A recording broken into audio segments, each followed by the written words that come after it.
All right, guys. So, hey, you are tuned in to the Alliance Guys podcast. I'm your host, Jay Cal, and with me, of course, is the modern day hero, the champion of domestic tranquility, the man, the myth, the legend, the former NWA World Junior Heavyweight Champion, Kevin Douglas. Thanks for joining me, Kevin. How are you this evening?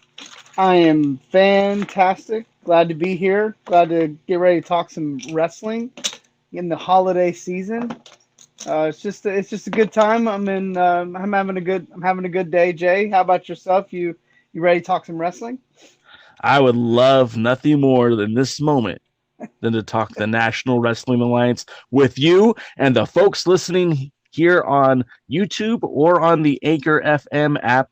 Or, this, I don't know if you're aware of this, Kev, sure, but we're big time because this podcast gets jettisoned, right? It goes to Spotify. It goes to Apple iTunes. It goes to Google Play. We're heard on so many different formats. Ladies and gentlemen, you could listen to the Alliance Guys almost anywhere you can listen to a podcast. So don't forget that. Just search the Alliance Guys podcast or even look for J Cal's View, and that's where you're going to find us on your favorite podcasting network. Now, Kev, Big Kev Dog. Yes, sir. We made some predictions, and I think I don't want to go through the whole list, but I'm going to tell you I was right. I was right about our man, Aron Stevens, the shooter, as he wants to be known now. You were correct. He is your new national heavyweight champion. Yep. You watched the pay-per-view, Kev. Let's talk about the pay-per-view real quick. Sure. Let's just do it quickly, though, because we've just got a whole show to cover. Yep. But overall, this was your first NWA pay-per-view, if I'm not mistaken, correct? Yes, this was my of this current run with the National Wrestling Alliance. This was my very first one to watch. Yes, sir, it sure was. And so this is the first time you saw the production. You got to see the show, the talent in a different kind of light. I mean, I wish you'd have got to see the Crockett Cup or maybe the 70th anniversary because they took the wrestling out of the studio and put it into a smaller arena. Sure. But the studio was still cool. I thought they did a nice job of dressing it up a little bit. And so tell me, what were your thoughts on the show? Well, I was really happy to get to see a little more length in the matches, to see the wrestlers really push themselves to a little further than what we would see on the television show. I would say, again, I mean, I was always and probably will always be a wrestler's wrestler. Sure. I love everything about professional wrestling. You and I are both big baseball fans. I love everything about baseball, but there's always just some things you like more than others about the sport or the passion that you like. And everybody's a little different. And, me, I like the wrestling. I like very well done, very technical. And when I say technical, it doesn't always have to be hold for hold. I mean, the Macho Man was a great technical wrestler, but you would never classify him as a holds guy. But again, who has one of the greatest, in people's minds, technical wrestling matches of all time? That would be the Macho Man.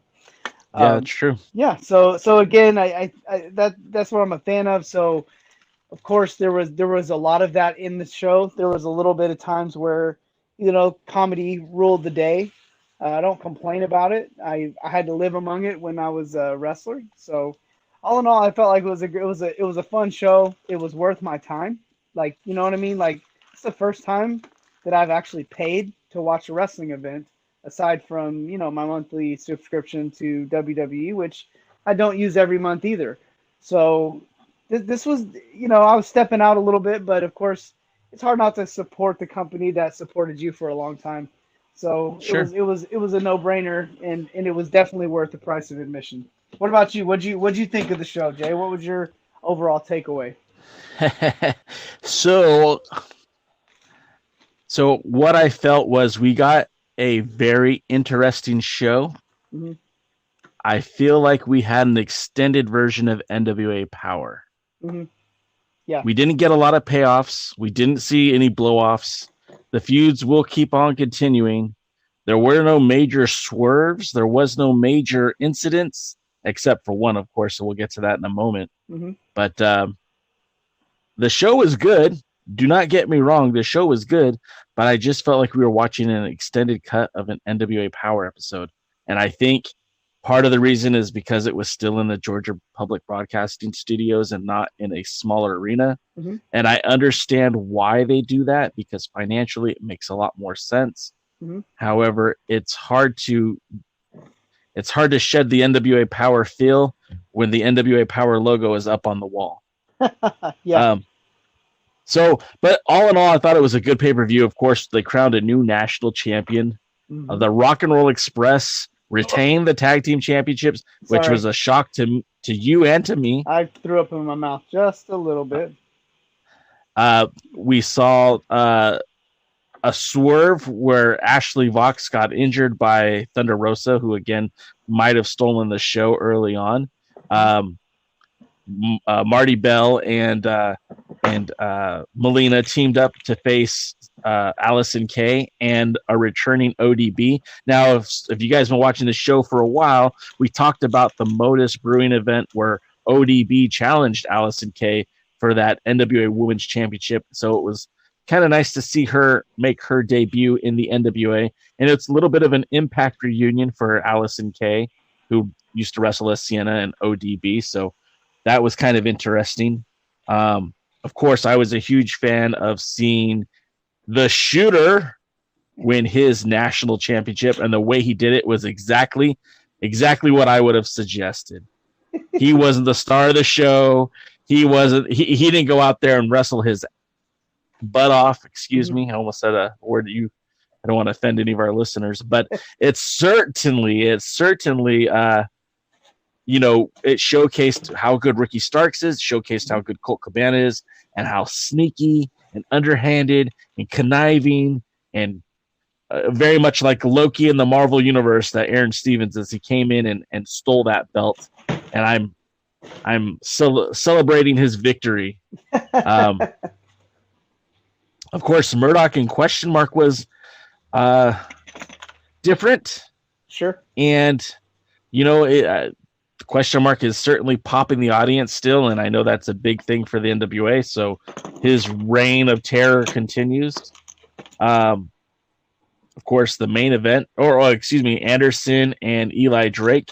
I was kind of shocked to see, on a show filled with swerves, I feel like since day one, Eli Drake has been this positive guy trying to, hey, I just want a world title shot and do the best you can, and he's still kind of being that guy. And we kind of, in earlier podcasts, we said that maybe he's this puppet master manipulating things behind the scenes, but he just seems like he's a good guy trying to win that NWA World Heavyweight Championship. Yeah, and it's interesting that Eli Drake is starting to kind of surface as the company's top good guy. I mean, if you want to just be, if we've talked about him a lot on this show, and frankly, since I think he's top guy in the company, I think it's deserved.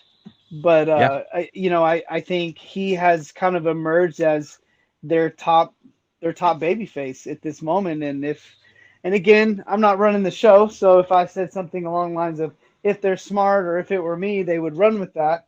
But every time I seem to think that, they do somewhat of the complete opposite. So. So I'm gonna. And the thing about that is they do the complete opposite, and it still ends up being pretty good. You're right. You know what I mean? You're right, and that's something that we have touched on a regular basis with this particular run with the National Wrestling Alliance. Is that they do storytelling pretty good. It's not the greatest of all time or any of that nature, but in a day and age where more people are concerned with doing as many Canadian destroyers as they possibly can do in one match. I don't know if you caught some of that on Twitter with my buddy Hammerstone, but it was hilarious. But it's nice to see the focus beyond wrestling. But I will say on the flip side of that, just to kind of balance it out, it still is 2019.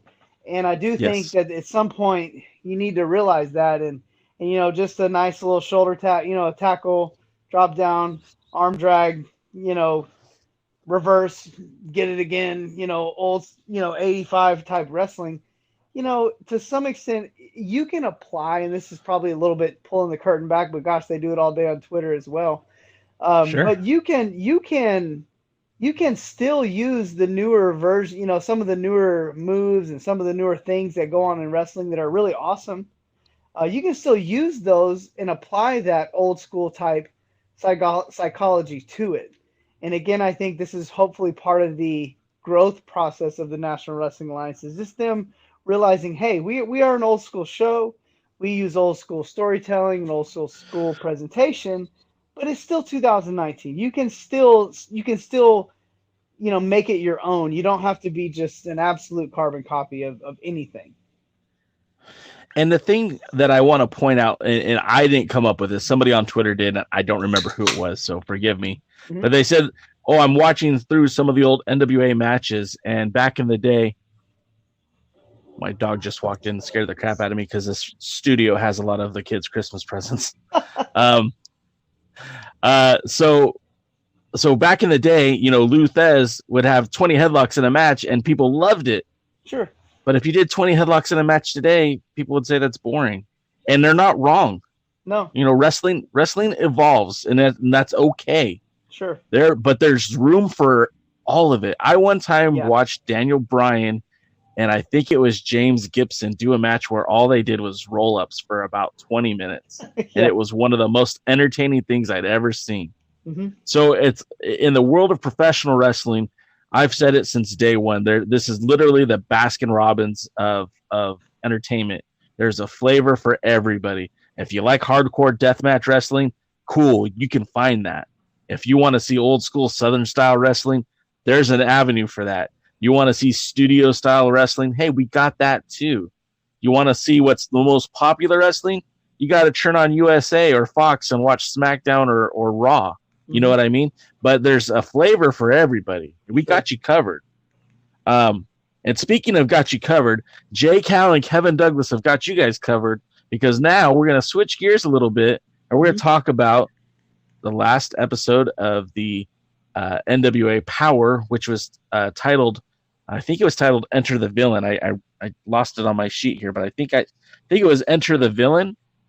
And Marty Scurll made his debut at the end of Into the Fire. He walked out unceremoniously, came down the aisle as the fans went whoop whoop and all that other silly stuff, and walked right to that ring and pointed at Nick Aldous, who had just won a 2 out of 3 falls match, and then found himself at the podium booth with David Marquez. Now, at that point, our cameras shut off and the pay-per-view was over, except for they came back on just for a few more minutes so we could hear just a little bit more of Marty talking about what his plans were for the NWA. Now, I think that was by design. And, we talked about how nefarious, Mr. Dave Logano is when he's trying to strategize and getting announcers fired and everything else. But I think this is a genuine situation where he said, no, put the camera back on, give them a taste, because they'll be back in on Tuesday to watch NWA Power. Hey, either way, anything that can draw a little bit of interest, get people to wonder what's going to happen next. I always think one of the major rules, and honestly, like I did a lot of when I was in school over the last few years, we did a lot of public speaking, a lot of public presentation, and it's funny because a lot of the same stuff that we used at school, I used in professional wrestling. And one of those kind of, I would say it's a fundamental thing, is you always want to leave people wanting to come back for more. It's better to leave them wanting more than it is to oversaturate them and make them kind of, oh gosh, well, that's a cardinal rule. And I think anytime you can create that desire in someone to want to see a little bit more, to want to watch more, to want to listen more, to want to read more, to want to hear more, I think you're doing your audience a service when you do that. Another thing I want to point out is great job us. Go us, podcast high five for just teasing, speaking of wanting to see more, just teasing the pay-per-view, but not totally covering the whole thing. Because if you want to see what happened, I do believe, can't you still go buy it? Yeah, it's still available. You can go to fight.tv.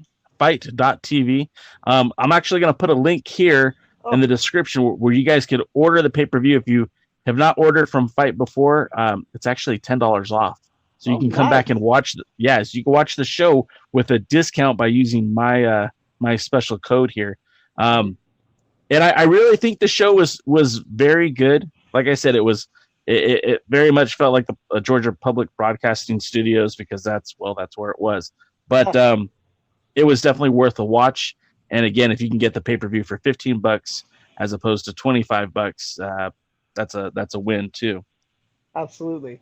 So you're welcome, Dave Logano. If we sell you a couple extra pay-per-views, you are welcome. Even though we've never met or talked, but either way.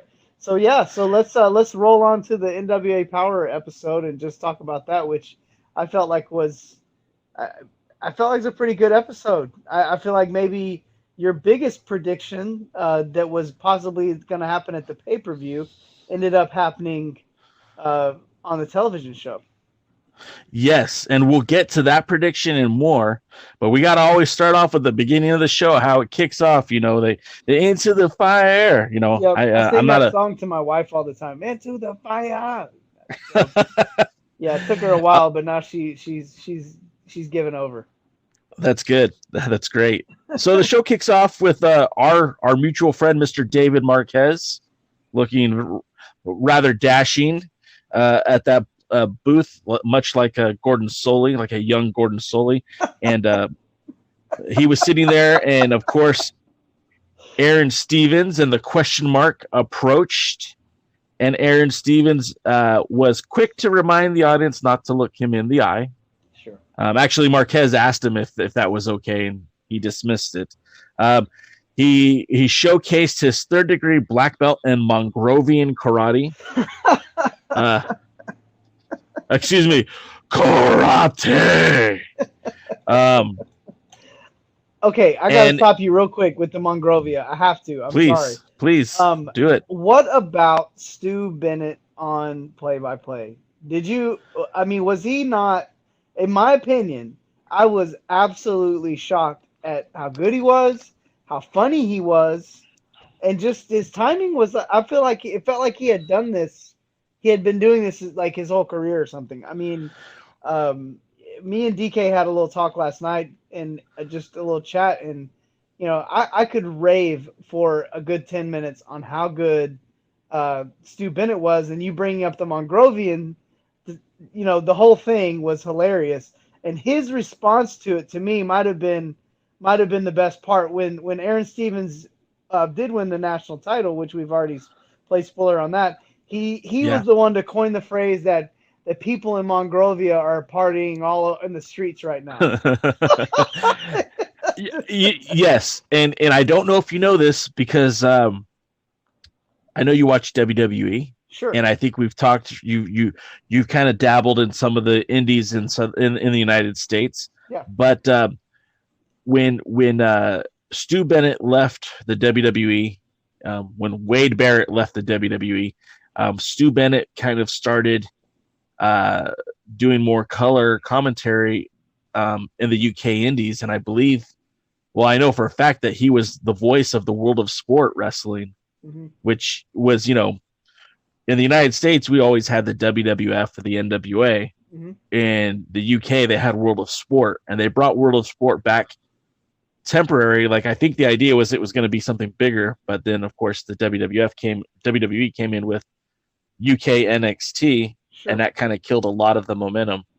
But so to your point, yes, Stu Bennett is terrific. I mean, we knew he was good on the mic. He demonstrated that as Wade Barrett. I've got bad news for you. Yeah. But he did a tremendous job. And I've always said this, and I said it after Jim Cornette left, and I'll say it if Stu Bennett leaves. I've never tuned into a wrestling show based on the announcer. I haven't. That's not my draw. But a good announcer is certainly going to add more to the show.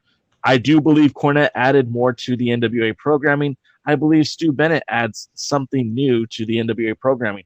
I'm all about it. I thought he did a great job. Yeah, and I mean, for me, again, and we'll probably get into this subject later on when we discuss the Rock and Roll Express at some point. But just, I mean, it's fresh, it's new, it's not the same jokes you've heard Nope. since 1985 that are outdated and out of touch. I mean, Right. he was off the cuff. He was fun. I mean, I just didn't know he was that funny.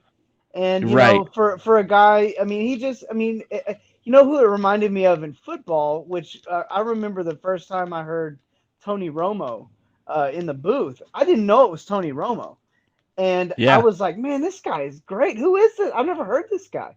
And kind of course, for all of the fans listening, I'm a Cowboys fan. You can love him or hate him, but so I'm like, who is this guy talking? He's amazing. I mean, he's sitting there telling me what's going to happen every single play and reading the defense, and he was funny. He's easy to listen to. Come to find out, it's Tony Romo, and I'm like, wow, man, he went from. I mean, he went from being a good football player to being a great announcer. And I would just be willing to say, man, I would love to hear more of him on the play-by-play. Plus, he gives a dynamic of would he ever get physically involved in the matches? I as laughable as it might be to see Jim Cornette get involved, it would be much more impactful if Stu were to strap on the boots for an honorary match here and there. I think that'd be fun too. So there's a lot to him. I hope he sticks around the National Wrestling Alliance, and we can go ahead and move on if you'd like. Yeah. Well, yeah. Let's move on because we still have a lot of shows still to cover here. So Aron Stevens, again, celebrating his third degree black belt in Mongolian karate. He also declared himself the first ever third degree national champion. What that entails, I'm not exactly sure, but he does have 3 stripes on his red leather belt.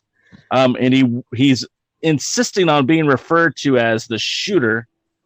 And his plans for 2020 is simple. Him and the question mark will be pursuing, and I think this was a misspeak. He said the national tag team titles, but I'm pretty sure he meant the world tag team titles. And that the question mark is looking for that TV championship. And lo and behold, Colt Cabana, the voice of reason, the silliest guy in the world, comes out as the voice of reason and basically addresses Stevens and cuts him down, really. He says, the only reason why you're champion is because of the question mark. The only reason why anyone cheers for you is because of the question mark. And the only time you'll ever win a title is because of the question mark, which I don't know. I feel like Aron Stevens could have won that title without the question mark, but moving along. But why not? I mean, if we're gonna talk wrestling here from the from the locker room out in some extent. I mean, just because you can win a match without a guy out there, and it doesn't mean you should. If you catch what I'm saying there. What I mean by that is that just because you could win the match by yourself, if you're a character like Aron Stevens, you're doing anything and everything you can to get under the skin of the fans. You don't have anything to prove. I mean, hiding behind a Christmas tree, rolling around with the question mark. It could be stated, and it's not my favorite part of the NWA programming, but it could be stated that it could be the most popular part of NWA programming right now, the Aron Stevens and question mark, just the whole dynamic. Yeah, I agree. Then we have Thunder Rosa, who had kind of a weird longing look at the question mark, and that led to a lot of people on Twitter suggesting that there might be a blossoming romance between the two. Hopefully that never happens. Oh, come on, that'd be beautiful. Next, so we get Thunder Rosa, who comes to the ringside and in Espanol asks the crowd to rise for Melina. And as Melina enters in the arena, Ashley Vox comes out to attack Thunder Rosa. Sure. Of course she would. Why wouldn't she? Yeah. And this is the thing about the NWA that I find very interesting, is that a lot of these characters are gray. Mm-hmm. The aforementioned Aron Stevens is surely a heel. He's black. You know it. He's the bad guy. Yeah. There's no, but everyone else, there's like these shades of gray. We don't know if they're black or white. We don't know if they're good or bad. And Aron Stevens being so one way makes it refreshing, because then you have Thunder Rosa and Melina come out. Ashley Vox does the attacking. Now, if you'd never turned on the show before, and the first time you turned it on, Ashley Vox is attacking Thunder Rosa, you're going, what's going on? But obviously, it was premeditated. The night before, Thunder Rosa nearly ripped her arm off out of her socket. So clearly, there's heat there, and of course, all six ladies have been building towards this. Melina and Thunder Rosa finally got the upper hand. They're about to do some more damage to Ashley's arm when ODB and Allison Kay came out for the save. Sure. And then that was the end of that segment. Thoughts on that? Well, I also wanted to kind of just touch base on how pleased I was with Thunder Rosa, and it was, I believe it's Tasha Steele. Yes. Okay. Really pleased with that match. I would have liked to seen Tasha last a little bit longer, but either or, I was pleased with the match, and in the segment, I just a couple of technical things. You have this great hard camera angle and view that you can have with this studio. You have a studio, that's what it is. And so your best angles, especially with more than one person, more than two people involved in a shot, you'd like to think the majority of the action would happen right there in front of the ring, and not give it such a claustrophobic look. That was probably the thing I was the least. I didn't like it, and again, that's probably just me being a production fanatic. And I'm not digging Melina. I'm not. I got a lot of crap on Twitter for criticizing her match at the pay-per-view, and I'm not going to back off on it. It's not 2009, so I'm not, again, where I stand on this. Just because you got a name doesn't mean you should be out there wrestling matches and all that. So when was the television title, championship announced? Was that on the Power episode, or was that on the pay-per-view? No, that was definitely on the pay-per-view. Okay, it was on the pay-per-view. And so Nikita Kolloff came out. Am I correct? Yes. Yeah, was or was that on the Power? Yeah, he came out on Power. Okay, good. Because whenever we get to that, I'd like to take a little minute to make a statement. if we're gonna get there now, we might as well. Let's go ahead. We're almost there. Let's kind of keep up with the process here, just because I want to make sure that we don't forget things. I want to be the show of record that covers the NWA from a fan's perspective. From sure. The Alliance guys are for the fans, and I just want to make sure that we continue with that time-honored tradition. So next up, we have the clip of Anderson attacking Eli Drake at the pay-per-view. Again, shades of gray. We kind of painted Eli Drake as the heel in all of this, because remember, initially he's the one that attacked Ken Anderson with the tire iron, and that might have been Tony Falk's tire iron, but he attacked with the tire iron, and then that led into their match at the pay-per-view, which then led into the attack afterwards when Eli Drake won the match clean. Yeah. He didn't cheat to win. Then we get the announcement that the NWA returns to the Georgia Broadcasting Studios on January the 24th, 25th, and 26th. And the pay-per-view they announced will be called Hard Times, obviously paying homage to Dusty Rhodes in that promo. Yeah. Dusty Rhodes famously was an NWA TV champion. They are going to crown a TV champion at the pay-per-view. That all kind of ties in together. So we get that. Then they flash Melina in the back, and she's not happy with Marty Bell. And Thunder Rosa kind of comes off as teacher's pet here. Yeah. And, kind of echoing the sentiments of Melina. And to your point, yes, I'm not a big Melina fan. I agree. I don't see the value that she's bringing in. But Dave Logano, Billy Corgan, their vision is not mine. So hopefully there's something that I'm missing and that they see. Yeah, same here. Like, I'm not by any stretch of the word like a hater, or don't think Melina didn't have a great career, or that she's not capable, not that she's not capable of still having a great career. Just right now, it seems like she's a little out of touch, and again, that maybe having a little rust is to be expected, and so it's just not a big interest to me.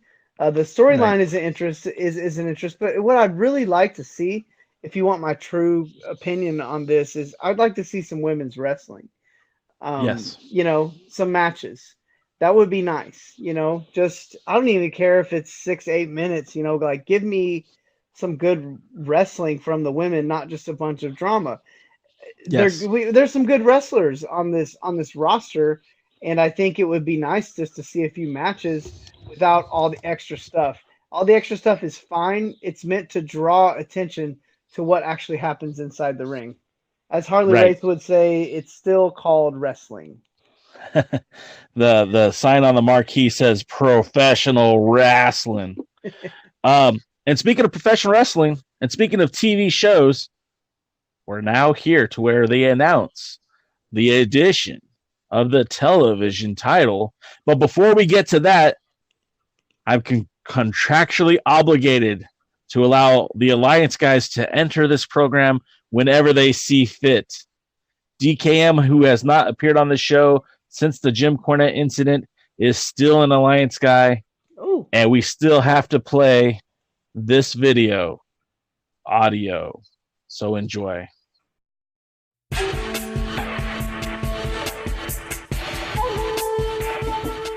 This is a view from a DKM, and I am DKM of the Alliance guys.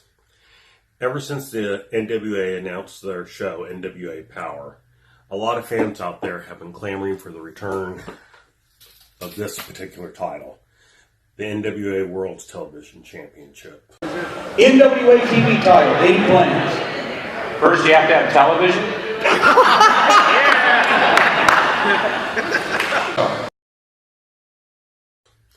Held by such legends as Dusty Rhodes, Arn Anderson, Tully Blanchard, Nikita Kolloff. People think that with a television show, there should automatically be a television title.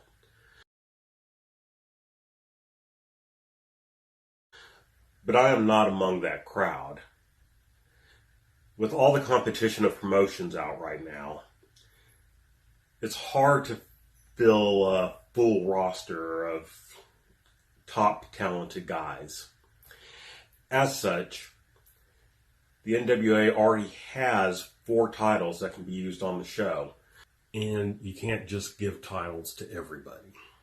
We've seen the women's champion, Allison K. Russell. We've seen a title change with Colt Cabana regaining the national championship from James Storm. We've seen an NWA World Tag Team title defense, and we've even seen a World Heavyweight title defense. Now, when a TV show has access to this, the World's Heavyweight Wrestling Championship, you don't really need many secondary titles. At this point, I feel that the NWA does not need to add any other titles and should continue to focus on their core ones. Do you agree? Do you disagree? Leave your comments down below.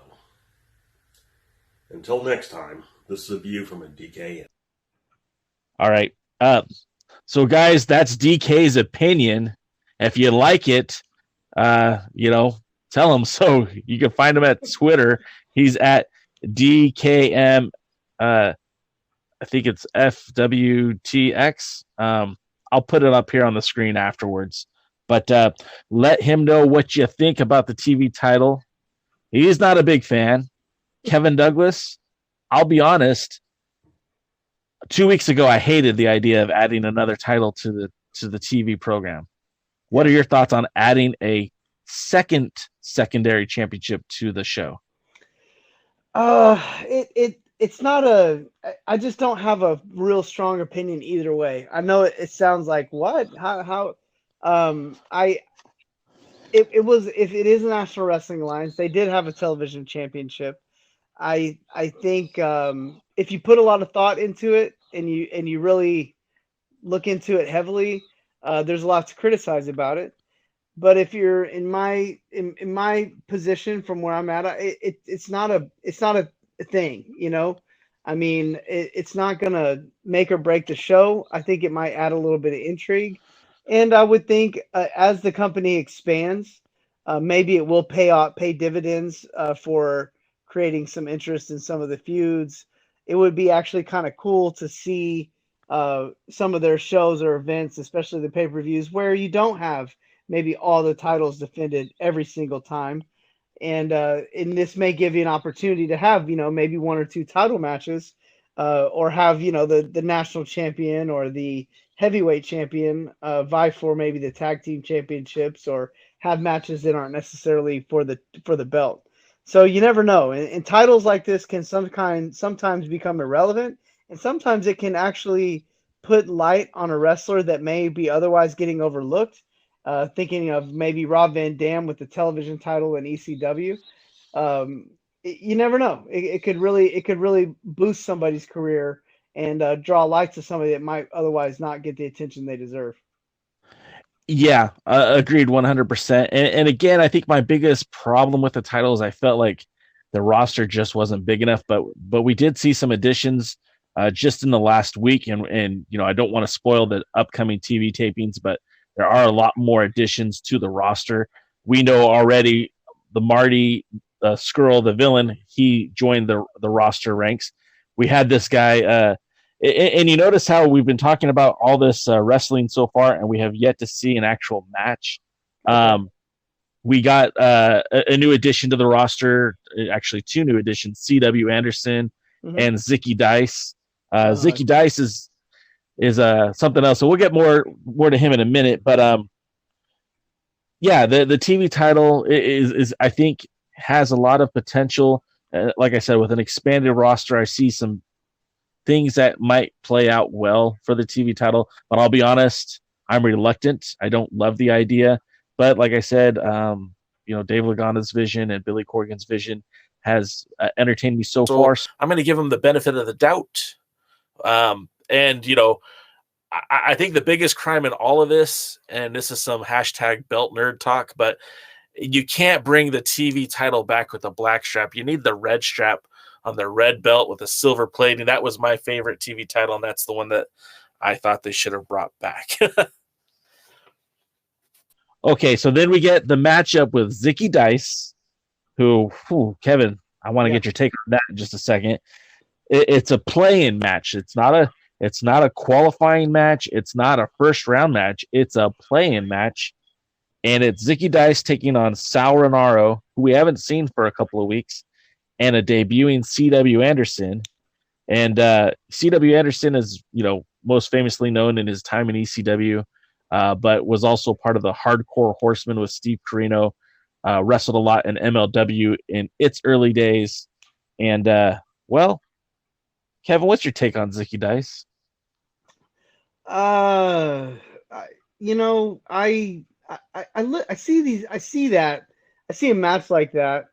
I see a guy like that win the match, and I just kind of wonder where there's got to be talent all over the country, especially in that part of the world, Atlanta, that area where it's not a hard place to get to in terms of where wrestlers are willing to travel. Right. And this is the guy. I'm not a body guy, like I don't think every wrestler, obviously, Manimal was my partner and training partner for over a decade. So sure. You don't have to have a six pack to me. You don't have to, look like Finn Balor.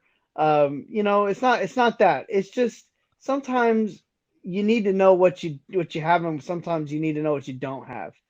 I just something about his look and everything just didn't do very well for me. I wasn't Sure. impressed by it really with any of it. And so to me, I just kind of cock my head to the side and go, whose idea was this? Now, let me tell you why I like Zicky Dice. And everything you just mentioned, I am not going to argue with. You're absolutely right.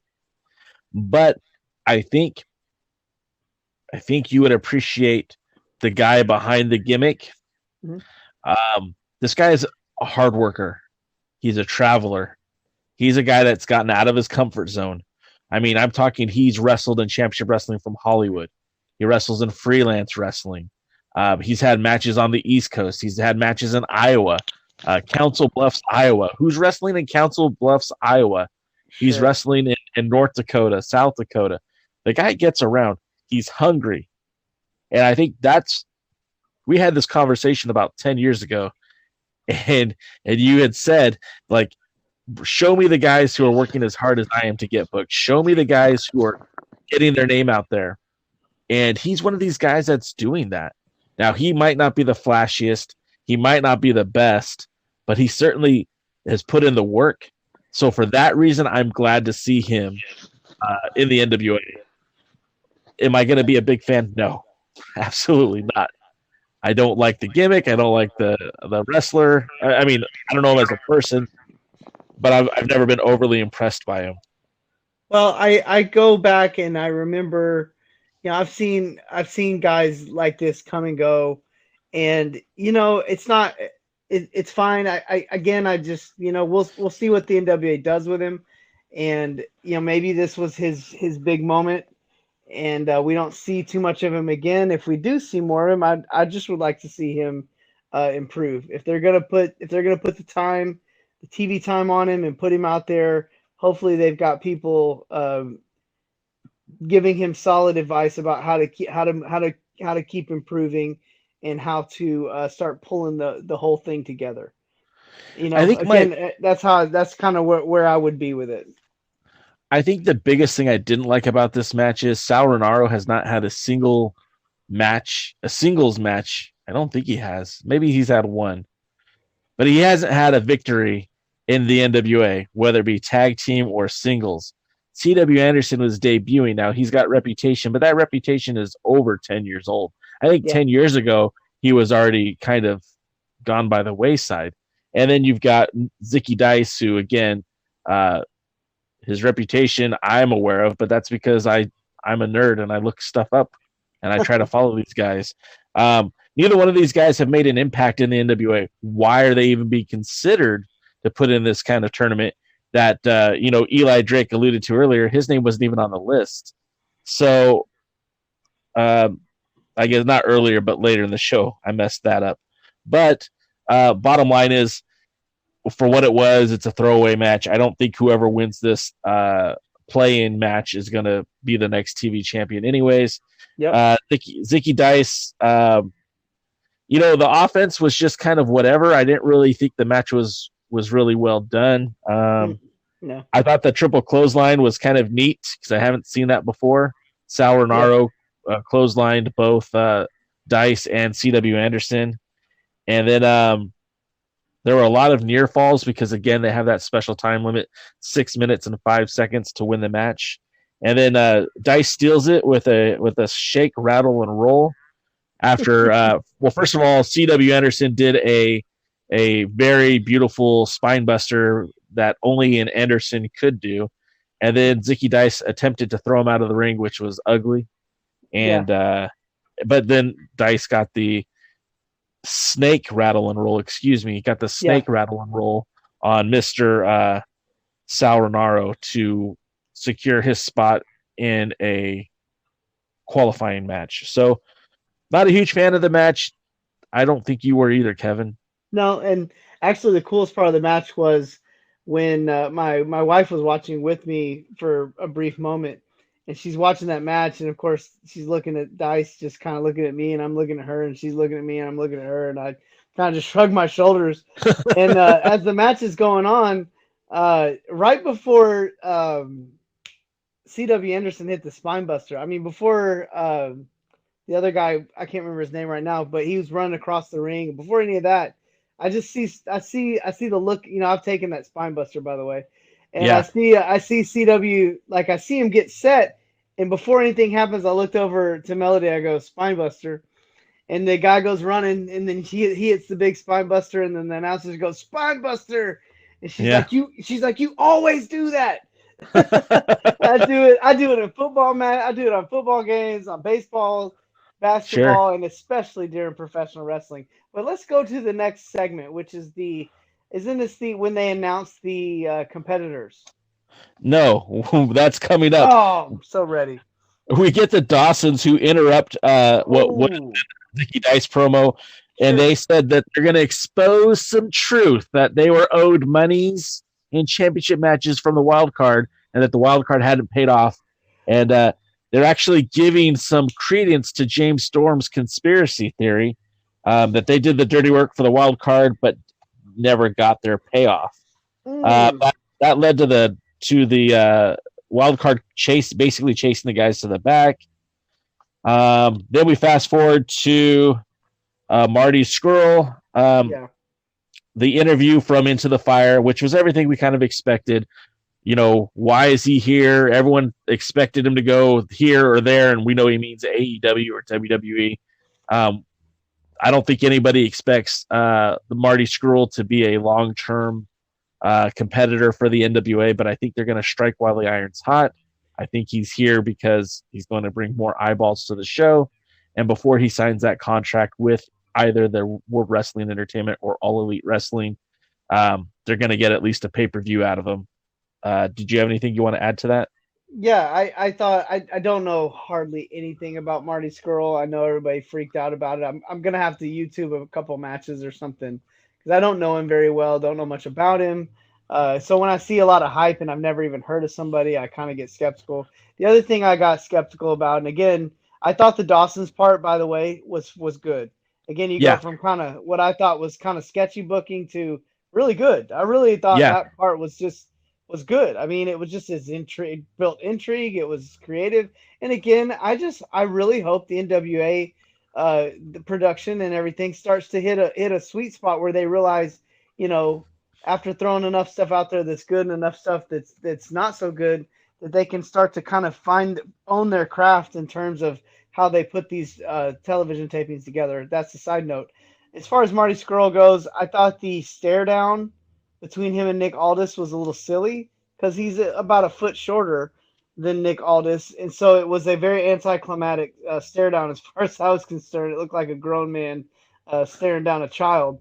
Again, not that Marty Scurll's not going to give a great match, not that he's not a great wrestler. Just kind of, little details that I look at and go, not a great, again, if you've never watched NWA before, and you're watching for the first time, and this guy comes running down, and he's against the heavyweight champion, and he stands in there and looks like a foot shorter.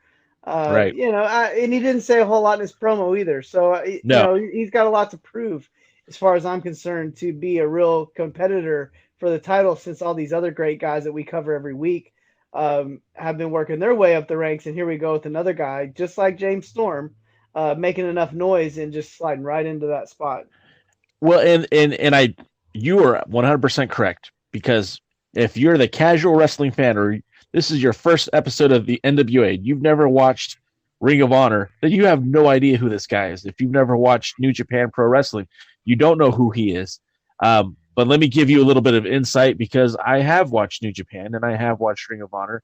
And Marty Scurll, actually, it's kind of funny. All three of these guys kind of came up, and I say three, I mean Marty, Nick, and Latimer all kind of came up around the same time in the UK. In fact, Nick has famously said that, Gary Steele winning the NWA World title kind of set off a chain of events in the UK that kind of brought more guys into the wrestling.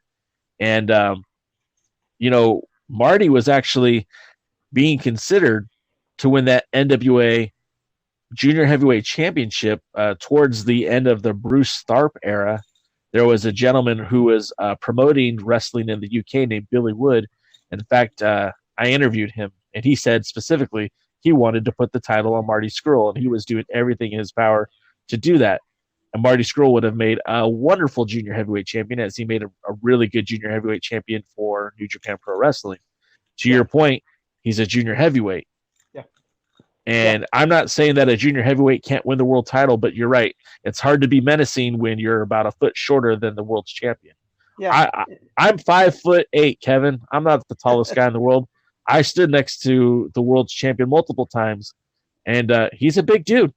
Yeah. He's legitimately like 6'2", 6'3". Yeah. And yeah, so I mean, there is a big difference. But then again, I'm also not challenging him for the world's heavyweight championship. True, and you're gonna have, and as we're gonna get to later on the show, with beating Nick Aldous and taking the title off Nick Aldous, is become one of probably the most difficult tasks in all of professional wrestling at this stage, in any wrestling league, because again, we'll not trying to play spoiler, but we'll get to that in a minute, and what's the believability that Marty Scurll can actually even do anything but give Nick Aldous a great match. Right. But to win the title, I just don't see it. Next up, we get Kingston, Eddie Kingston on commentary. And Kingston was really annoyed with Joe Galli asking questions about Homicide. and it was like uncomfortably annoyed. Like, I don't remember seeing Homicide getting hurt at the pay-per-view. Maybe I missed something, but he was just downright pissed off. And he even said, "Hey, I'm mad at the world, so don't take it personal." But it reminded me of being in a locker room with either Bull or Rodney Mack when you have some young greenhorn guy in there mouthing off, talking a bunch, and then you have the veteran wrestler saying, "Look, you want to get punched in the mouth, or you want to get slapped in the mouth? One of the two, but one of those is about to happen if you don't shut your mouth." It harkens me back to the days when, guys used to get in fights in the locker room, not, play video games. Now, let me ask you a quick question off topic here, but what's the if I'm Kevin Douglas and I said something smart and Rodney Mack's going to either slap me or punch me, which one am I going to ask for? Oh, Jesus, that's rough, because I've seen Rodney slap people and knock them out with a slap. Sure. I've seen him knock people out with a punch. I would probably go with C, shut your mouth. and there we go. Next up, everybody's favorite tag team, the Rock and Roll Express. They, I winked at the camera just so everyone knows that I no longer support Ricky and Robert. And you know what? And I'll be honest, Kevin, it's not the things that you said. It's just watching them in the ring. Yeah. And yeah. It was fun. It was fun. But now that I'm not in a room full of people or in a studio full of people and I'm watching them on TV, and it's hard to validate a tag team who are in their 60s getting a win like that on the wild card. So anyways, this is an enhancement match. There's no tag titles on the line.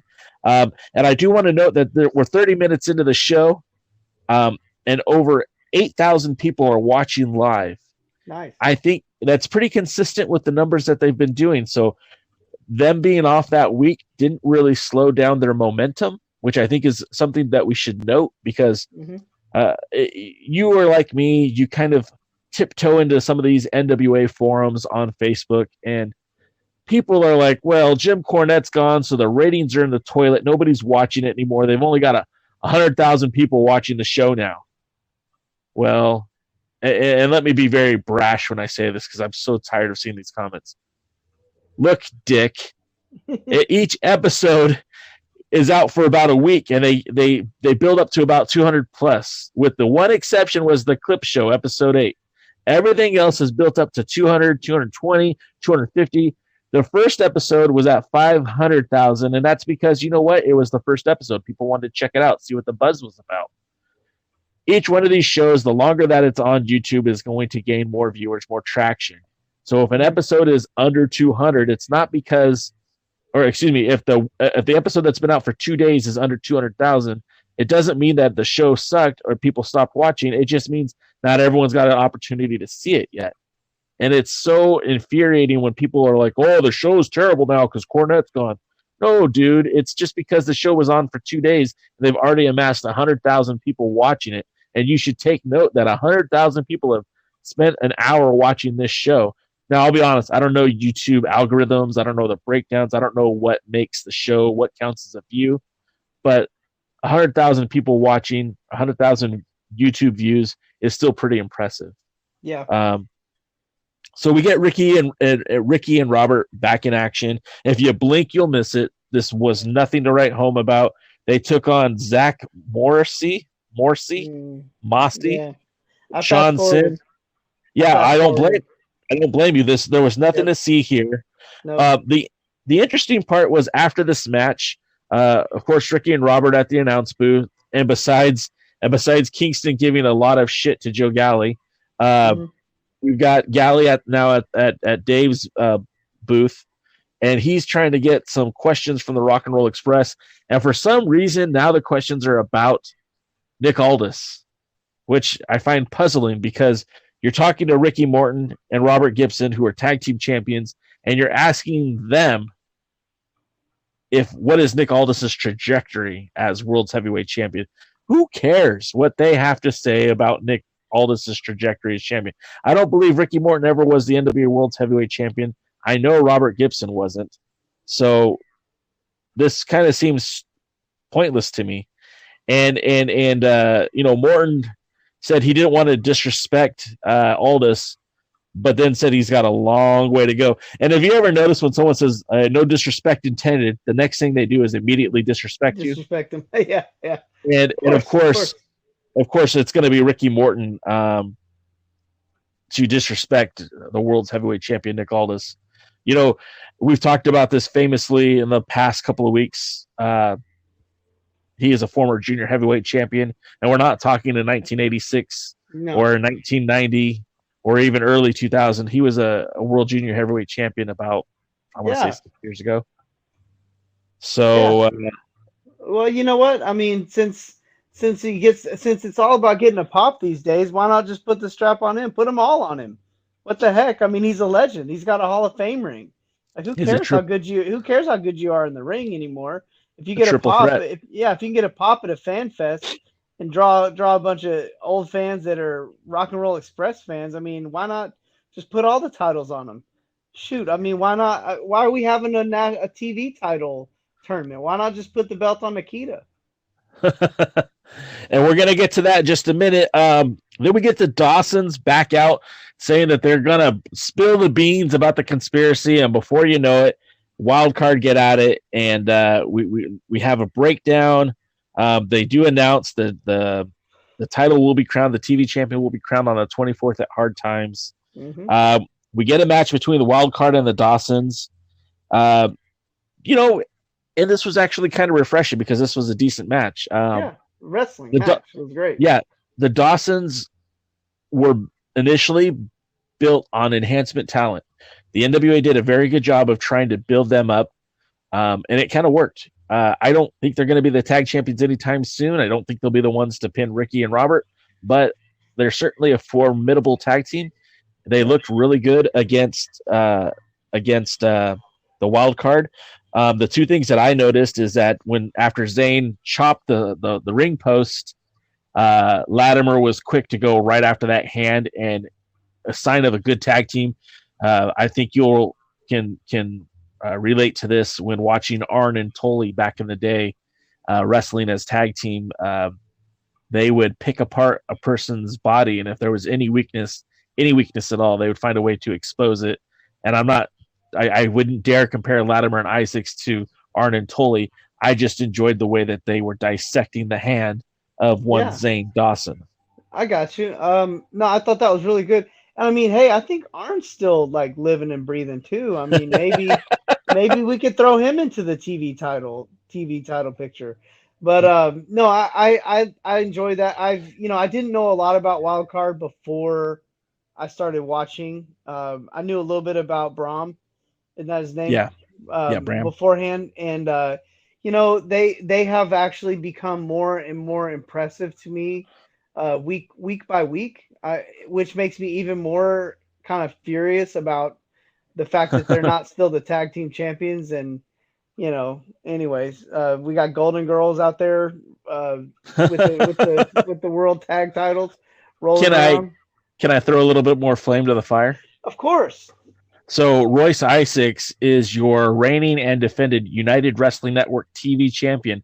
That title might not sound familiar to you, but that was the Championship Wrestling from Hollywood back in the day, the NWA International TV Championship, a title that I'm sure you remember seeing defended in Championship Wrestling from Hollywood.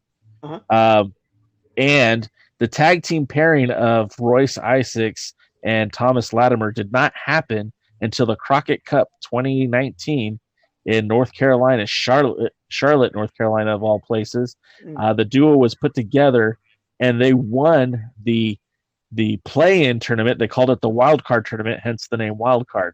They won that tournament to get a place in the tournament, and then they beat the odds-on favorite Jack Stain, who I know you're familiar with, and Crimson, who were known then as the War Kings, that were brought to the ring by Animal, the Legion of Doom Road Warriors fame. And went all the way to the finals, only to lose to PCO, the new Ring of Honor World Champion, and Brody King, both of which were Villains Inc. That brought us to the most recent NWA incarnation, the NWA Power, where Royce Isaacs and Thomas Latimer were your tag team champions because they did defeat PCO and Brody King. And you're right, as a tag team, they've gotten better every week. Every time I see them, they get better. And there's not a whole lot of people that make Royce Isaac look small. Thomas Latimer is one of the few guys that can do it. And they're both big guys. They're both very athletic, and each week they look better and better. Speaking of the athleticism of Royce Isaacs, I was impressed to see how easily he was able to pick up Zane Dawson to put him in that Death Valley Driver, the DVD to the power bomb, which, I mean, I thought that was kind of silly. Like, what was the point of Latimer sitting down with the DVD? It just, I don't think it really added much to the move. But that was that. Wild Card get another victory as they pursue the NWA World Tag Team Champions. If I'm the Wild Card, I don't even care about the titles anymore. It's just like they don't mean anything. I mean, that's fair. I'm just being straight. I'm just being straightforward. I mean, I know I sound like I'm being harsh, but the more because a lot of times theories are great unto themselves until they're tested out of their own context.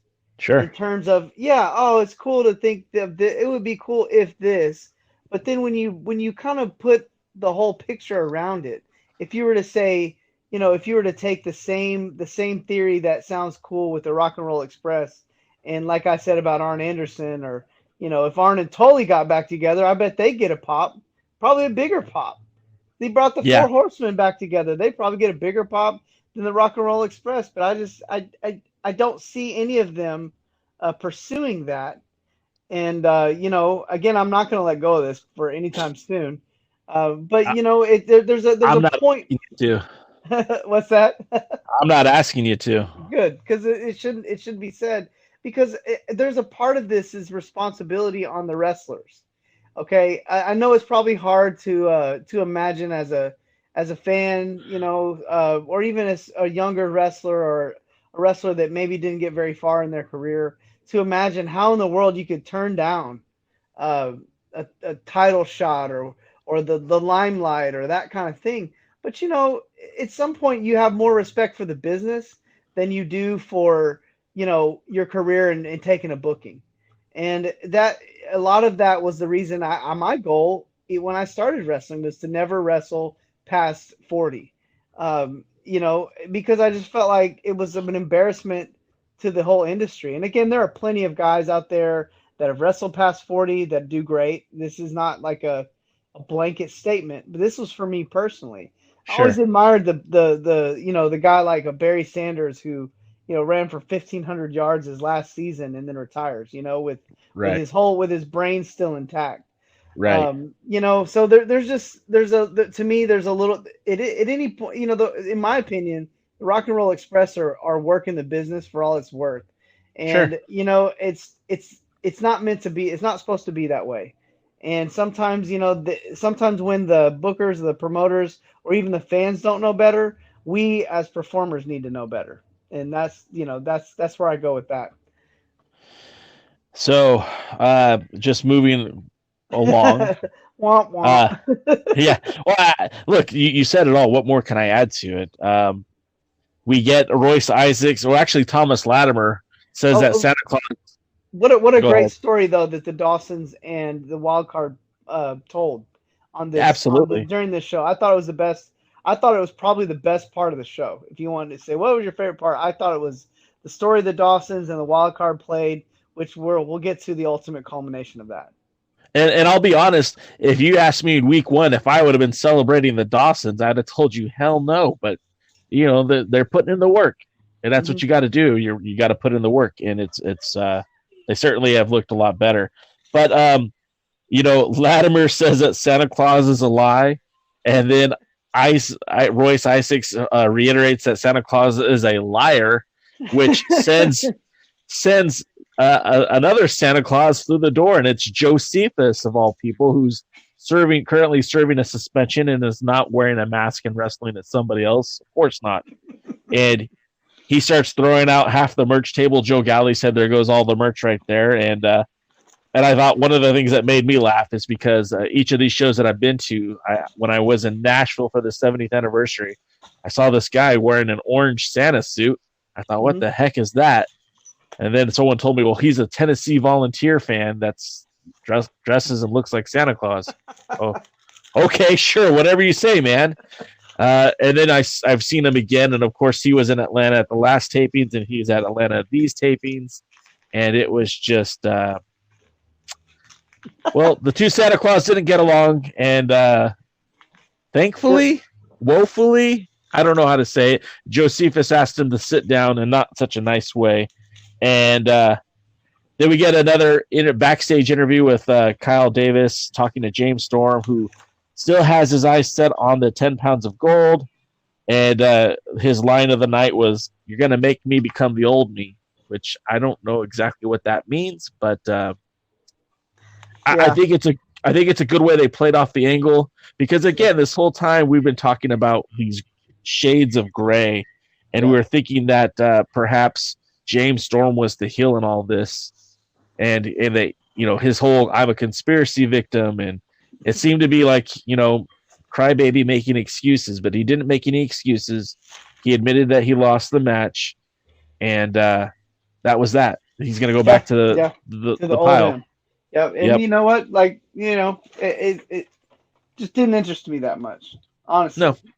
You know, I thought it was good, and because you're going to need a strong challenge for that title at any given time.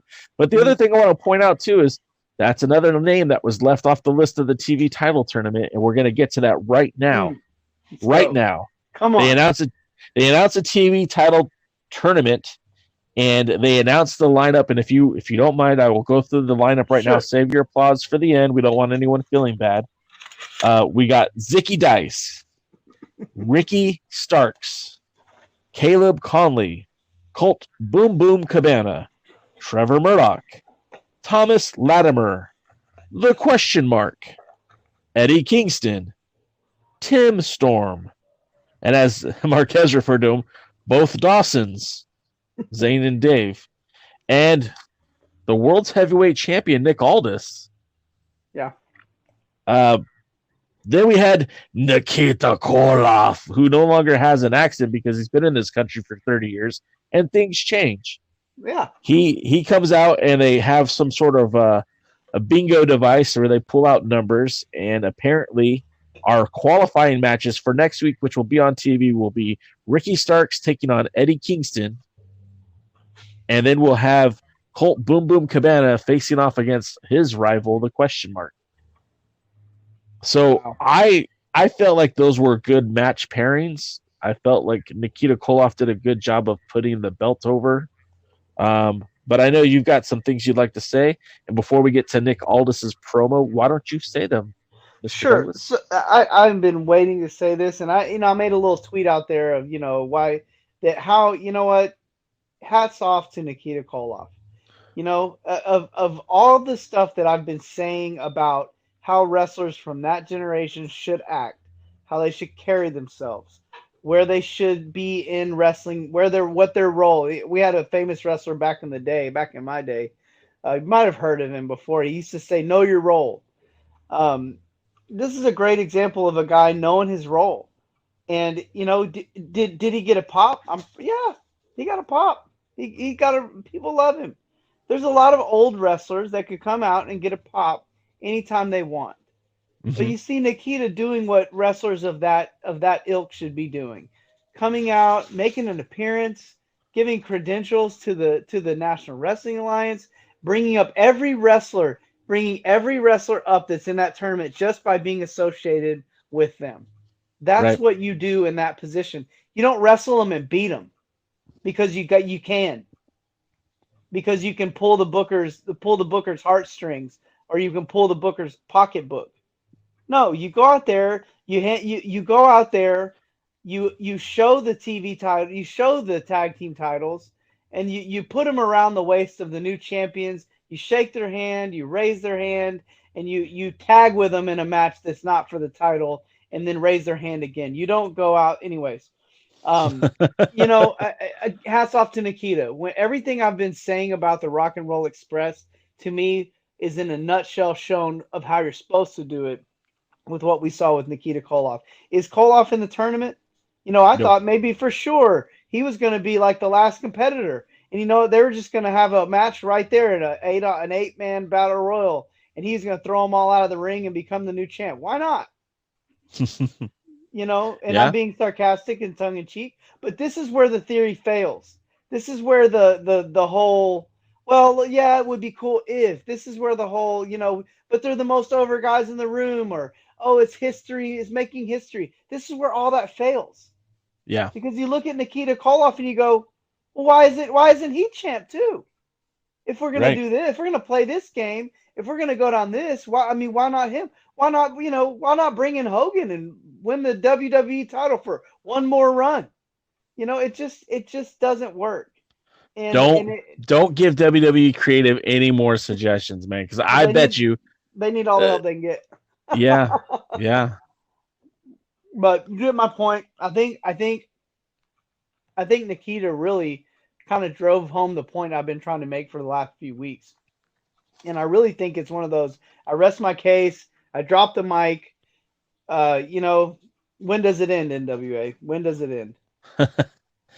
So then next we get Aldous, who kind of encourages Ricky Starks to come to the podium with him. And this was kind of a weird, what's the angle here? Yeah. Aldous brings Ricky Starks over, says, this is my number one free agent draft, and then proceeds to talk about why he is going to be Nikki Two Belts, why he wants to hold two titles, because he's already beat everybody. But, you know, again, has Eli Drake got his match? Colt Cabana hasn't had a match recently.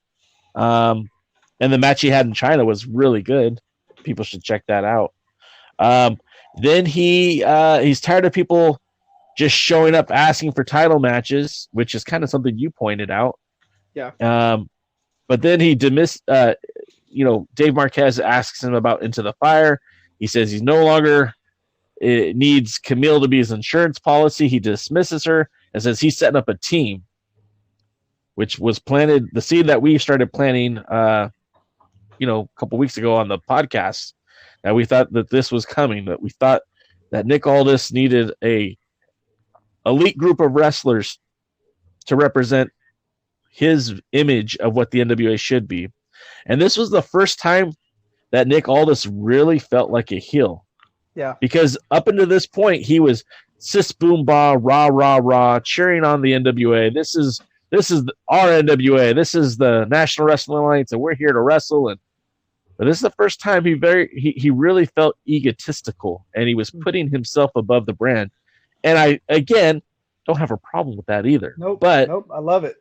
But that was the first time we really got that feeling. And after that, then we got a sit-down interview to coincide with the other interview, the other promo of Marty Scurll talking to Stu Bennett. Now, I don't hate this, but I think they should have saved this footage for later. Yeah. Because I know a little bit more than I'm going to let on, but I think having more of Marty Scurll on the shows leading up to the next pay-per-view would have been a better thing. So he has nothing but positive thoughts about the NWA. His shot at Nick Aldous at the Crockett Cup really ignited something in him. He wants a chance to win a world title. Famously, Marty Scurll never won the Ring of Honor world title, although at that point he was probably the guy most poised to win the title. They opted not to put the belt on him, and he never got an opportunity to win that championship. So he essentially wants to rectify that in the NWA, and kind of hinting that maybe this will happen on the January 24th pay-per-view. Your thoughts, Kev? You know what's weird? I fast forwarded that part too because I'd already seen a promo of Marty Scurll once. And I'll be honest. What am I going to get out of this? The pay-per-view is not till January. We know he's fighting Aldous. I mean, this is, again, kind of where you have this kind of like Dr. Jekyll, Mr. Hyde booking by the NWA. You just go, 1 minute you're like, man, this is great. And the next minute you go, what are we doing here? Yeah. So that brings us towards the main event. We get Tim Storm joining the crew on commentary, which is interesting because Tim Storm has not really been on TV for a while. And, you know, he just famously was the second referee in the James Storm, Nick Aldous match. Wow, I forgot Nick's name for a minute. And he had to make the tough call to not disqualify Nick Aldous during the match and to keep the match going after Baby Hebner got knocked out. So during the match, so Tim Storm's on commentary. Then we get the Eli Drake sore throat promo. You know, we talk about Dusty Rhodes' Hard Times promo as one of the most famous promos of all time. We talk about The Rock's the first time he said, what's your name? It doesn't matter what your... We talk about these promos that kind of made somebody who they are, right? Yeah. I think the sore throat promo is going to go down as one of the best promos that Eli Drake ever executed and really set him apart from just everybody else in the locker room. Yeah. The first thing he said, which was brilliant to me, is you're going to have to be patient with me because my voice is a little messed up. It's nothing a couple cough drops won't fix. So immediately he downplays Ken Anderson's attack. Like, you didn't get the job done, son. You know, and to me that kind of fired me up. And and Drake is speaking a lot of truth, something that he's done since day one. Why is his name not on the list of the TV tournament? And again, there was a lot of names on that list that I don't know would ever make good representation as an NWA champion in any capacity. So why wouldn't somebody who's, let's be honest, the flagship, the future of the NWA, why isn't he in there? I think the promo was money. I think, the way he was able to convey himself with limited speaking ability was beautiful. Yeah. And then challenges Anderson to a no DQ match because he thought that speed bump that was in front of him would now be behind him, but here it is in front of him again. So he's got to take care of the garbage one more time. Yep. And so nobody pumps his gas. Nobody pumps his gas. Don't you dare pump his gas. I don't know. I really could truthfully talk and maybe we should off air have this discussion because you're a PMA kind of guy. We do like to talk a lot about the positive things about the things that are on the show. But I think guys like Ricky Starks and Eli Drake and Nick Aldous, the Wildcard, Trevor Murdoch. There's a lot of really good guys in this roster and girls, Thunder Rosa, and just taking time to recognize them and how good they are and and that sort of thing. Eli Drake, he's the best part of the show for me, especially because I like singles wrestling. I like straight matches. I like well-rounded competitors and well-rounded matches. I just think the guy has everything that you could want. And if you want my technical opinion, if I'm the booker for the National Wrestling Alliance, which I am not, nor do I have any dog in the race, but I don't book Eli Drake for any title matches, not because of some storyline, but how long is he going to be a free agent? Because at what point does the WWE, New Japan, some of these companies with mega dollars, not see the value that we see? And unless there's something, in terms of which myself have been a part of, where he said some things or done some things that rubbed everybody the wrong way, it's the same reason Marty Scurll's not taking the title home with Nick Aldous. Sure. How long does Eli Drake actually stay a free agent or stay with the National Wrestling Alliance with big money calling? I just don't know. And that's to me is the most sensible reason why he's got a token role on the show, not a central, so to speak, major storyline role. He's in a major storyline, but a storyline that can be shut off and forgotten about any minute if he decides to take the big money. Which, can you blame him? So let me reveal the curtain just a little bit about our guy Sean Ricker, Eli Drake, Slate Randall, whichever you want to call him. Sean Ricker did have a deal with the WWE development. He was on the NXT roster, but never made an appearance on TV. And a lot of that at the time was said to be because of his attitude. Now, I'm a big Ricker fan. I'm a big Eli Drake fan. So I'm only telling you these rumors that I've heard over the years. Mm-hmm. But that's kind of what killed his momentum there. And then he was in Impact and held their championship. In fact, he held the championship until they brought in Austin Aries, and Ricker did the job and did what was expected, and he was still around. And then they wanted him to wrestle Tessa Blanchard, and he wasn't comfortable doing an intergender match. And that kind of he stood up for himself, and that's something you and I have talked about on this show. He said, I don't want to do that, and that was pretty much his end in Impact. Now, what I do want to point out too is, Mr. David Logano has said this on interviews, not with me, but with other people, that their first choice for NWA World's Champion, their first choice when they started planning this project was Drew McIntyre.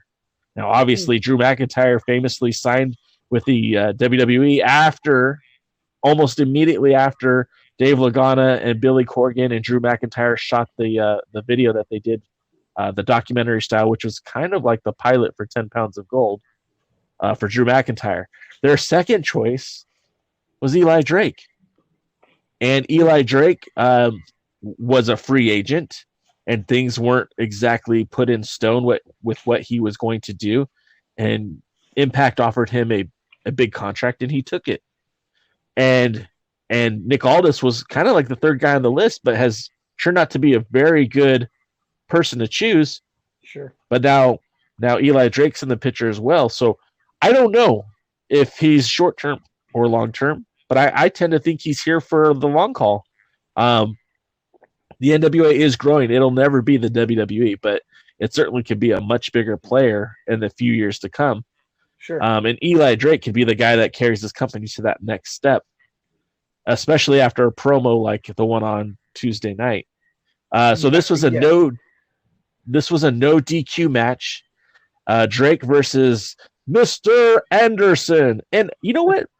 This was a pretty good match. Yep. This was probably the best I thought Ken Anderson looked since he's been in the NWA. A lot more violence, a lot more heelish. And again, we're starting to pull away these layers of 10 weeks of television.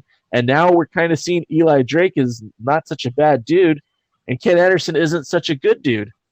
The match spills into the crowd, and Anderson isn't fighting like a good guy. He's not fighting like a babyface. He's fighting like a heel. And Drake, for his credit, they're right there in the middle of the ring. He has the steel chair in his hand, and he opts not to use the steel chair.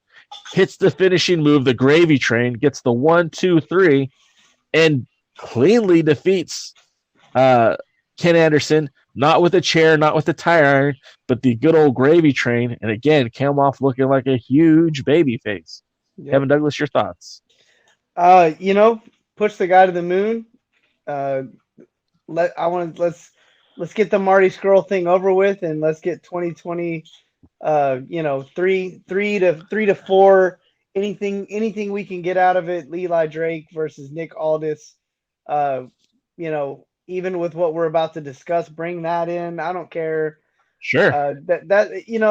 If the company wants to take itself to the next level, you've got to have something that you can't see anywhere else.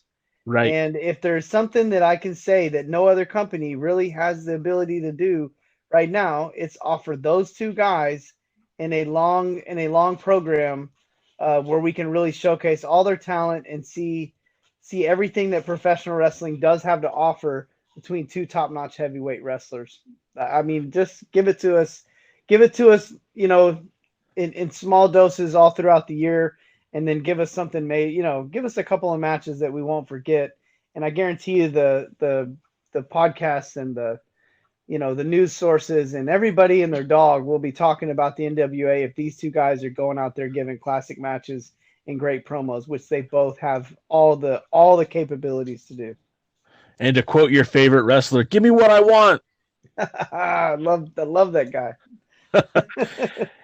So immediately following this match, we get Nick Aldous out with the heavyweight championship, the 10 pounds of gold. And I hate the fact that he calls it Sweet Charlotte, because that should be copyrighted by none other than Scrap Iron Adam Pearce. Nick Aldous should be sending that gentleman a nickel every time he says it, because that was a phrase that Adam Pearce used quite regularly. And he was the guy that made it famous. And it hits me weird. Every time he says it, I'm like, it's not Sweet Charlotte. That's a 10 pounds of gold, and that's a perfectly good, acceptable name. You're calling it Sweet Charlotte. That's Adam's Sweet Charlotte. That's not your Sweet Charlotte. Man, if Adam could also get a nickel for every time we bring him up on the show as well, he'd be making some change off of us. and just to throw it back real quick, we were talking about guys over 40 who shouldn't be in the ring. God, man, if anyone would listen to me and anyone would take my money, I'd gladly throw it out there. I want to see Aldous versus Pearce. I want to see it, and it'll probably never happen because, of course, Scrap Iron's living the good life working for the WWE. Nick Aldous is the lead of the NWA. But if it could ever happen, not only would I be buying a pay-per-view to watch it, but I'd probably be buying a front row ticket to see that match pretty much anywhere in the world. Yeah. And I want to chime in on that just because, again, going back to another wrestler who, probably could have still hung on in the ring and still been very respectable and still had some great matches left in him, and always will have great promos left in him. Another guy I just really respect for what he's doing right now, trying to help develop the future of professional wrestling, even if it is at the expense of more time for him in the spotlight. Yeah. Because he's not done. He's still got plenty left in the tank, but I truly have a lot of respect for Adam because of what he's doing right now. He famously would say his bump card was filling up, but one last ride would be so fun. And the thing about it is there's so many fans today of the NWA. Again, we talk about 100,000 people are watching this program, 200,000 people watching this program every week that never got to see Scrap Iron in the ring, never got to hear one of those smooth promos. Man, still the best promo probably of his era, of anybody in wrestling, period.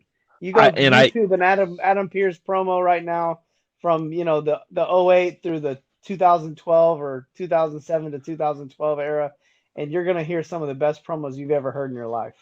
Some of the best. And I'm a fan. I consider myself a friend, but with that being said, I still think he's money even today. And the guy looks like $1 million. I don't know if you know this, and he's not planning to return to the ring, but he's never stopped being in the gym, and he probably looks in better shape today than he did when he was wrestling. And I hope he doesn't hear this and get mad at me, but it's probably true.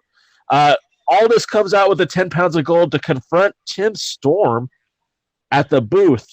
And I'm not exactly even sure what Tim Storm said that was so incendiary to get Nick Aldous so fired up. But now there's a war of words, and you can see Tim Storm, from Pine Bluff, Arkansas. He's a school teacher. He's a former world's heavyweight champion, but he's still a man. And even at age 54, he could still go. He still has plenty of room on his bump card, and he's had enough of Aldous. He slides into that ring. He starts stripping down some of that suit. He's ready to go. And Nick Aldis gets in the ring, and now he's pissed off, and his coat's off, and his cufflinks are coming undone. And then the wild card, Latimer and Isaacs jump the ring, jump Tim Storm, and now it's all starting to come to fruition. This whole master plan, this whole James Storm conspiracy, the whole truth that the Dawsons were talking about is being unfolded in front of our eyes. Yeah. And as I'm writing notes for the show, I literally wrote, hey, Camille makes the save, and then cross that out because no, it's a swerve. And she hits Tim Storm with that spear. And what you guys don't know is she actually used to play football. She's a tough broad. Did I lose you? Something happened. Okay, well, you're here. So she's a tough chick, and she hits him with a spear that takes him down, cuts him in half, as Joe Galley would say. And now we have this formation. Something you said weeks ago, are Thomas Latimer and Camille, are they boyfriend and girlfriend on TV? Well, they are now. They're smooching away. Tim Storm is on the floor, beaten, battered, and bruised. Nick Aldis is, staring lovingly at his 10 pounds of gold. Royce Isaacs has got no one to hold. But you got Latimer and Camille going googly-eyed at each other. And this is it. You've got a new stable. And, it's nothing personal. It's just strictly business. And Tim Storm is down. He's out. The referees are even afraid to get in the ring to pull him out. Galley is screaming at the referees to get him out. And Stu Bennett, who we both enjoy, it challenges Galley to get in the ring and get him out because nobody's going to get in that ring with that foursome in there. And this is a dawn of a new era for the NWA. We've been talking about it for weeks, a mega stable, and here it is. And Kevin Douglas, what's your take on this group of just pain makers? What's your thoughts on it? Go for it, buddy. Well, I was hoping this was what we were going to see happen. And if you were to say, hey, what would be a great stable in the National Wrestling Alliance, I would have picked this group. And I've heard a little bit of skepticism about the spear from Camille. Sorry, but she's a big chick, and if we watch professional football, at least I do. I watch professional football on Sundays, and I watch smaller guys tackle bigger guys with the head of steam all the time. So to me, it was totally believable, and you know how big I am on believability. Yeah, absolutely. And so it was totally believable. She looked the part. I thought it was a stiff spear. I saw Tim's head snap back, so I know she hit him with all she had. So I love that. I like the team. I like the idea. I like that it puts the world champion in a position where it's going to take something extraordinary, something special, something epic, something monumental, like maybe the best wrestler in the company, like Eli Drake, to overcome these kind of odds. And again, it kind of always harkens back to you can't see a stable like this and not think of the Four Horsemen, but sure, I think you have a little bit of everything with this. I do think you do have a little bit of the Four Horsemen, but you also have a little bit of Triple H and China, the DX type situation, where you have a female enforcer. And I really think Camille plays the part. I've said this early on that it wouldn't shock me to see her get offers from an AEW or from a NXT, or even a straight to the main roster with WWE, just because Lacey Evans is up there. And it's not like you have to be that great to be better than that. I'm not saying she's terrible, but again, you're just saying she's nasty. Yeah, she's just way too green to be out there. I mean, there's tons of girls on NXT that are better. Yeah. But again, I think I'm a fan to some extent of what she does. Again, I think she's pretty green, but there's a lot, there's a lot of potential there. So I think she fits with the group. I'm becoming a big fan of Wildcard, and I really think to get to have Nick Aldous in a defined role, a little with that pompousness, with his well speaking. No one's gonna just get on the microphone toe to toe with him and make him look like an idiot. Right. So I think it's a good move for the National Wrestling Alliance to have this, because now you have the formidable mountain climb. You have the mountain for the hero to climb now.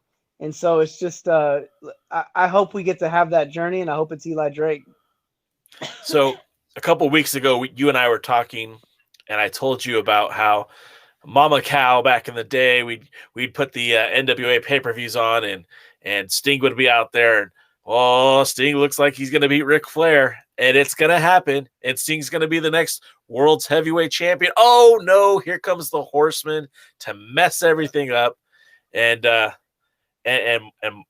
Mama Cow would say an expletive, and we think we'd never get to see another NWA pay-per-view again, but then Lex Luger comes and he's making the challenge to Ric Flair, and Mama Cow would say, "No, that damn dirty Horseman better not get involved." Well, this is happening, guys. This is your damn dirty Horseman.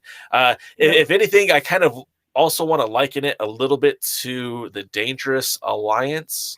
Okay. I don't know if you remember the Dangerous Alliance, but that was one of my favorite stables growing up as a wrestling fan.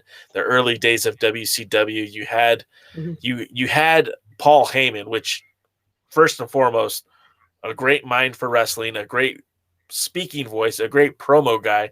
Now that's something that this group doesn't have, but what they do have is pure talent. You had Rick Rude, you had Steve Austin, you had Arn Anderson, Bobby Eaton, Larry Zbyszko, and Medusa. Wow.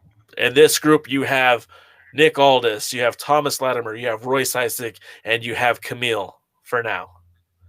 And when you look at that group of talent, look, Latimer and Isaacs are former tag team champions. Latimer is in the TV title tournament. There's a good chance he could be TV champion when this is all said and done. Aldis is a world's heavyweight champion. Hell, he could be a 2-time champion when this is all said and done. And you and I both have said in the past that what's keeping Camille from challenging Allison Kay for that world's women's championship? This is a formidable group. And much to what you just said, there isn't a whole lot of people in the NWA who could cut a promo at the same level as our world's heavyweight champion. But I don't think there's anybody that could overcome those odds, and that includes Eli Drake. So as it stands right now, I think you're correct. But again, we've got to, if I'm booking this thing, you have an Eli Drake taking them out one by one. And that might happen. Yeah, and then you have we could have a nice culmination to a cage match or something of the sort. And again, since it's NWA, we're never gonna get just straight coffee. There's always gonna be some cream and some sugar and some some agave nectar thrown in there. There you go. So sweeten it, baby, sweeten it. Yes. So I'm really excited. I'm really excited to see how this next round of television goes. Really excited to see what happens next week. And I know some people do know the results. I'm gonna do my darndest to stay away from them because it makes it fun for me to be surprised every week. And I think going forward, I've said my piece about the Rock and Roll Express. I've said my piece about Old Guys Wrestling. I think I'm going to let it rest for a little while because it makes sense. I think people agree. And I think at this point, it's just up to the NWA to do the right thing. And I think it's going to be fun to point out some of the exciting things that are going to be coming up over the next few weeks. There is going to be a lot of positive things, and there will be some more additions to the show. Unlike you, I'm a newsman, Mr. Douglas. It's up to me to know what's going on, and honestly, that's how I prepare these shows because I want to lead and direct. Absolutely. But I do believe that the best is yet to come. January 24th, we're going to crown a new TV champion. January 24th is the first pay-per-view of 2020. We don't know what the future holds for the NWA. We don't know how long Marty Scurll is going to be around. We don't know, like to your point, how long Eli Drake's going to be around. But I imagine 2020 is the year of Eli Drake, and I believe this is going to be a slow burn. We're not going to, we live in a society today where everything is so instant, so much instant gratification. You can have anything you want. You just have to ask and pay for it. I think the NWA is going to give us what we want, but it's not going to be quick. It's not going to be easy. And it's going to be not over weeks of TV, but months, maybe even a year. And I'd be totally okay with that. If it's compelling TV, I'll be watching every week, as I'm sure you will, Kevin Douglas. Absolutely. So, well, Jay, I think this is this a wrap? This is a wrap, my friend, and I appreciate you being here on the show once again. We'll be doing this again probably next week, same time, same channel. If guys want to follow you on socials, how can they get a hold of you, Kev? Kevin Lee Frazier is, all one word, and the Frazier is Frazier. You can find me at Kevin Lee Frazier on Twitter. You can also find me Kevin Lee Frazier on Instagram. And if you want some of my old wrestling stuff, you can go to Kevin Douglas 247 on YouTube. And also just Kevin 247 is my personal YouTube page. So there's most of my social stuff. I'm not highly active on social media as I used to be. Have been enjoying Twitter a lot here lately. So, I'd love to talk to anybody that wants to talk wrestling, or, need somebody to reach out to. They're maybe struggling in life. I've been there, and maybe need somebody to talk to. So the door's open if anybody wants to reach out. And Kevin is a great guy. I've known Kevin for over 10 years. I practically consider him family. So if you guys are struggling with anything, please reach out. No one should have to do this alone. Life wasn't meant to be a solo act. We are all better with each other. So I hope anyone listening to this podcast, if you're ever feeling like the world is dark and gray and you need someone to talk to, please reach out to my friend Kevin, because he's a great guy, and hopefully he could share some wisdom with you. Thanks, Jay. Yeah, absolutely. On a high note, you guys can follow me, JCal, at First to Third, but you can follow the Alliance blog on Facebook, Instagram, Twitter, TikTok, Tumblr, YouTube, Twitch. I'm trying to cover all the bases. You can find our podcast at anchor.fm, and we're on Spotify, Apple Music, the Apple Podcasts, Google Podcasts. Basically, anywhere you listen to a podcast, you can find the show. And we appreciate your guys' support. If you feel so inclined, please pick up a t-shirt. And until next time, ladies and gentlemen, I'll see you at the matches. Good night now. Well, thank you, buddy. Appreciate you.